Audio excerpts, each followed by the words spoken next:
I heard about Paz's tapes. Yeah. Why do you think she'd leave him behind? And that diary? Whatever it was, her commitment was wavering. That much is clear. So she was leaving clues to help us. No way to know for sure. And the ocean's not giving her back. November 4th, 1974. At the outskirts of Barranquilla, Colombia. Contact with Big Boss successful. Zadornov posed as my professor, but Big Boss took one look and knew he was KGB. However, he does not seem to suspect me. To him, I am just a peace-loving student, and another victim of the CIA. We asked him to drive the CIA out of Costa Rica. To him, this means betraying his country. His forces are smaller than anticipated. They drift from place to place with nowhere to call home. That provided us an opportunity, so we seized it. Zadornov offered them a plant off the Costa Rican coast to use as a base. As expected, Miller jumped at the chance. Although initially reluctant, Big Boss came around when Zadornov played him the tape. All because the voice on it sounded like his mentor, the boss.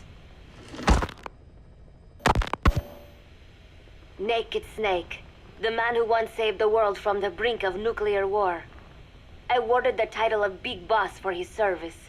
He later became a mercenary, abandoning both his title and his country. To him, that honor was steeped in the blood of the boss, the mentor he was forced to eliminate. Exceptionally charismatic, he possesses unparalleled combat and intelligence-gathering abilities. His only discernible weakness is her. This operation hinges on how effectively we can exploit that. Kazuhira Miller is Big Boss's lieutenant. Half Japanese, half American. He once served in Japan's self-defense force. Though he and Snake first met as enemies, they discovered a common bond and together built their private army, with Miller directing business and administrative affairs. He comes off as shallow, but his true intent is hard to read. I must be careful.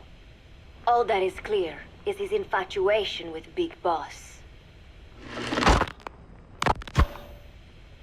With East and West fighting over its control, Central America is now the most contested region on Earth. CIA Central American Station Chief Coldman has developed Peace Walker, a fully AI-automated, fail-deadly nuclear launch system with which he aims to reignite the Cold War. Snake's new objective in Costa Rica is to prevent that. Zadornov's, or should I say, the KGB's plan is to play the two sides against each other, turning the entire region red. Not one of the three parties realize they're all just pawns in Cypher's hands. Cypher watches all. Mother Base has developed rapidly since being established in the Caribbean Sea. They recruit more personnel daily, and already their mercenary services are turning a profit. Big Boss's leadership and charisma, and Miller's business acumen drive this impressive growth. Furthermore, joining forces with a faction of the FSLN has expanded their power even more. They have even commenced their own weapons development program. All is proceeding according to Cypher's will. I could not be more pleased. Snake's pursuit of Peace Walker led him to an AI modeled after the boss's thought patterns. It was incomplete, but, somewhat ironically, making contact with Snake was the necessary finishing touch. Meanwhile, the scientist behind Peace Walker's locomotive control, Huey, defected to Snake's army. His presence has greatly accelerated weapons development at Mother Base. I failed to anticipate Coldman's madness, but nuclear war was averted. However, this was only after the boss AI on board Peace Walker sank itself to the bottom of the lake, in what could be likened to suicide. The boss laid down her gun, choosing to sing for peace instead, and Snake, himself a gun, parted ways with her. In doing so, he reclaimed the title he once abandoned. He is Big Boss. Zadornov has been detained. Since this leaves my cover identity without a guardian, the Mother Base staff has taken me in. I am now better placed than ever to monitor their internal affairs. Everything continues to unfold according to plan. The developer of the boss AI, Dr. Strangelove, has also come to Mother Base. With her and Huey's expertise, they can now develop a weapon capable of matching Peace Walker. Development on the bipedal weapon is now complete. They call it Metal Gear Zeke.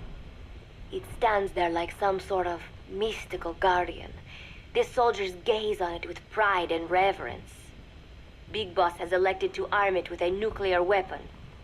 As an army without a nation, they seem to feel the need for a deterrent against whatever the world might pit against them. It is a dangerous gambit. Why do such a thing? Their nuclear strategy differs from the Americans and the Soviet Union. The superpowers deter attack by revealing their nuclear arsenals to one another. Snake and his men know that if they were to go public with this, the whole world would unite against them. Business would dry up overnight. So they do not plan on revealing the nuke until necessary.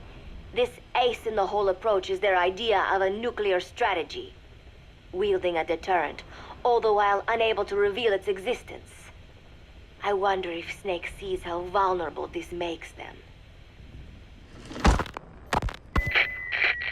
Yes. Hijack Zeke? Yes, I did indicate that to be our leverage. But I cannot imagine his agreeing to that now. But did you not raise them to safeguard your governance without borders? No. I have not forgotten. Cypher watches all. Yes, things are proceeding, but modifying Zeke has not proven easy. I am using Zadornov to buy some time. No, I have not forgotten what you said. However... Well, forgive me for asking, but this is you I am speaking to, isn't it, Cypher?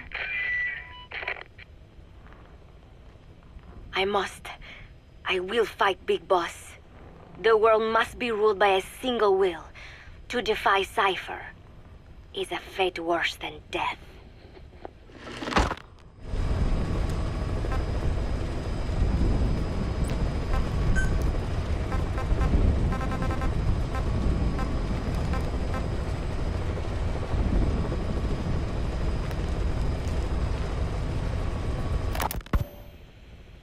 Snake, you can forget about civil liberties where you're headed. God only knows what they'd do to you if you got caught. Do not let that happen.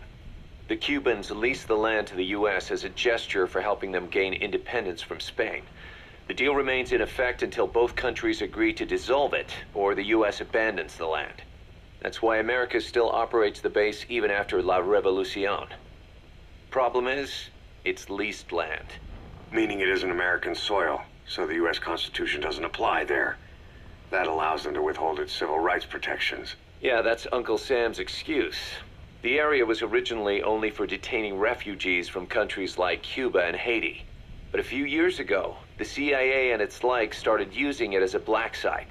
Enemies of the state are renditioned there and subjected to extreme forms of interrogation. You can bet Cypher had a hand in that. As you'd expect, American and other Western human rights organizations aren't allowed anywhere near the place. What happens there disappears down the memory hole. Who knows what they're doing to Chico and Paz? I'd like to interrogate her ourselves. But if worst comes to worst, make sure she's dead. Chico, on the other hand, we have to bring back, fast. He knows too much about us. Cos? The area is surrounded by mines placed by both the US and Cuba, making escape on foot impossible. You're heading into the Lion's Den, Snake. Don't take this one lightly. Come back in one piece. Yeah.